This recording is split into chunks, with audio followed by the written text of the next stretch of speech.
একদম থালা উপর করে দেখিয়ে দিচ্ছি, একটু কিন্তু পড়ছে না। এতে কিন্তু বোঝা যাবে আমসত্ত্বটা খুব ভালোভাবে শুকিয়ে গেছে। এবার আমি পিস পিস করে কেটে আপনাদেরকে দেখিয়ে দেব।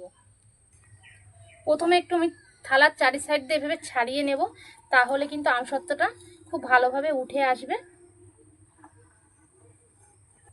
চারিপাশ দিয়ে খুব ভালোভাবে ছাড়িয়ে নিয়েছি। এবার আমি লম্বা লম্বা করে কেটে নিচ্ছি।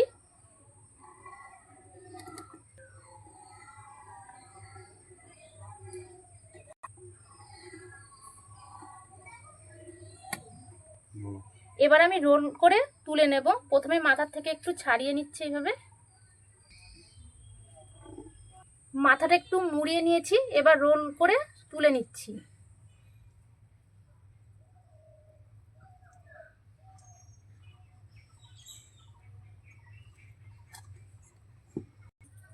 এইভাবে রোল করে সম্পূর্ণ আমসত্ত্বটা আমি তুলে নেব।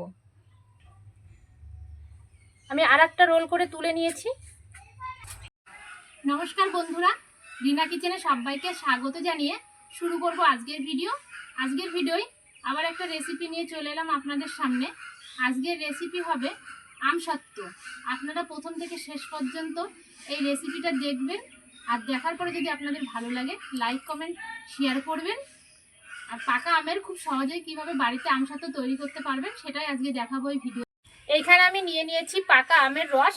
পাকা আমগুলোকে প্রথমে খুব ভালো করে চটকে নিয়ে তারপরে ছাঁকনিতে খুব ভালোভাবে ছেঁকে নিয়েছি। উনান ধরিয়ে কড়াই বসিয়ে দিয়েছি উনানে।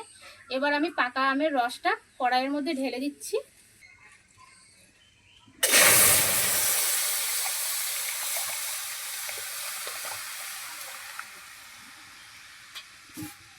এবার কিন্তু খুব ভালোভাবে রসটা আমের জাল দিয়ে নেব।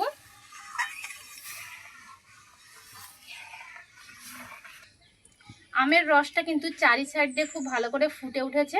আর এইভাবেই কিন্তু আস্তে আস্তে ফুটিয়ে ফুটিয়ে রসটা একদম পুরো ঘন করে নেবো। এখন অবধি পাতলা আছে।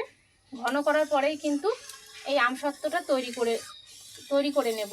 আর আমি এখানে মিষ্টি আম ব্যবহার করেছি, সেই জন্য কোনো প্রকার চিনি ব্যবহার করছি না। আপনারা যদি একটু আমগুলো টকটক হয় তাহলে কিন্তু আমের মধ্যে অল্প করে চিনি দিয়ে দিতে পারেন। আমি 40 মিনিট মতো আমের রসটাকে জাল দিয়ে নিয়েছি। জাল দেওয়ার পরে কিন্তু কতটা ঘন হয়ে এসছে দেখেন। আর অনবরত কিন্তু এইভাবে জাল দিতে হবে আর নাড়তে হবে, না হলে কিন্তু নিচ থেকে লেগে যেতে পারে। সেক্ষেত্রে কিন্তু আমসত্ত্বটা ভালো হবে না। আমি আরও 15 থেকে 20 মিনিট জাল দিয়ে নেবো, তাহলেই কিন্তু আমসত্ত্বর জন্য রেডি হয়ে যাবে। আমসত্ত্ব তৈরি করার জন্য আমের রসটা কিন্তু খুব ভালোভাবে জাল দিয়ে নিয়েছি। আর জাল দিতে দিতে কতটা ঘন হয়ে গেছে দেখেন। এইভাবেই কিন্তু ঘন করে নিতে হবে, তবেই কিন্তু আমসত্ত্বটা দেখতেও ভালো লাগবে, খেতেও ভালো লাগবে। এবার আমি নামিয়ে নিচ্ছি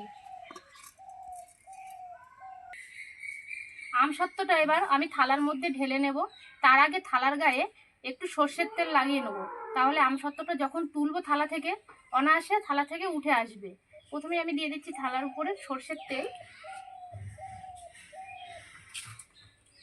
এবার হাত দিয়ে থালার চারি সাইডে লাগিয়ে নেব।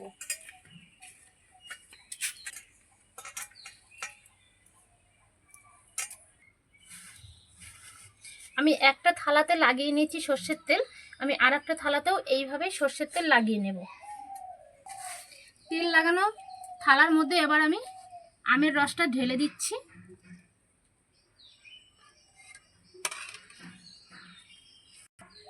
এবার আমি এভাবে ঘুরিয়ে ঘুরিয়ে চারি সাইডে একদম সমান করে থালার সঙ্গে সেট করে নেব আমের রসটা।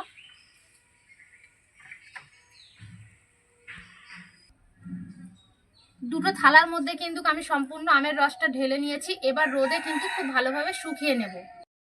আমসত্ত্বটা আমি 2 দিন রোদে শুকিয়ে নিয়েছি, আর খুব ভালোভাবে কিন্তু শুকিয়ে গেছে। একদম থালা উপর করে দেখিয়ে দিচ্ছি, একটু কিন্তু পড়ছে না। এতে কিন্তু বোঝা যাবে আমসত্ত্বটা খুব ভালোভাবে শুকিয়ে গেছে। এবার আমি পিস পিস করে কেটে আপনাদেরকে দেখিয়ে দেব। প্রথমে একটু আমি থালার চারি সাইড দিয়ে এভাবে ছাড়িয়ে নেব, তাহলে কিন্তু আমসত্ত্বটা খুব ভালোভাবে উঠে আসবে। চারিপাশ দিয়ে খুব ভালোভাবে ছাড়িয়ে নিয়েছি। এবার আমি লম্বা লম্বা করে কেটে নিচ্ছি।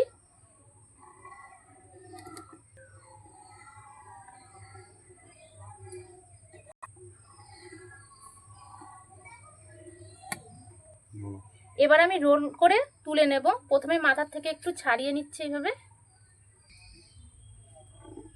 মাথাটা একটু মুড়িয়ে নিয়েছি। এবার রোল করে তুলে নিচ্ছি।